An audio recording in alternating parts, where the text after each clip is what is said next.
Welcome back to guys my new video.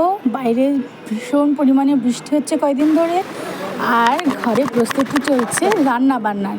হবে chicken কষা। প্রথমেই পেঁয়াজ কাটাকাটি দেখিয়ে নিলাম, তারপরে পেঁয়াজ ভাজাভাজি শুরু হলো। ফোড়ন দেওয়ার পরে আদা রসুন যা যা লাগে, মশলা, লঙ্কা, টমেটো সবই মোটামুটি পড়লো কড়াইতে। তারপরে হলো ভালো করে চিকেন কষা। মশলা কষানোর একটা টিপস দিই, যখনই মশলা কষাবেন, মশলা থেকে যখন তেল ছাড়িয়ে আসবে তখন নুন হলুদ দেবেন, তাহলে দেখবেন কালারটা খুবই ভালো হবে। তারপরে মশলা ধোয়া জল দিয়ে দিলাম, ব্যাস। তারপরে তো মাংস কষাকষি নর্মালি শুরু হয়ে গেল। মাংস কষাও হয়ে গেল, মাংস রান্নাও হয়ে গেল, খাওয়াও শুরু হয়ে গেল। দেখো, বেড়ে নিলাম সাদা গরম ধোয়া ওটা ভাত, বাইরে হচ্ছে বৃষ্টি, সঙ্গে ছিল রসুনের কোয়া।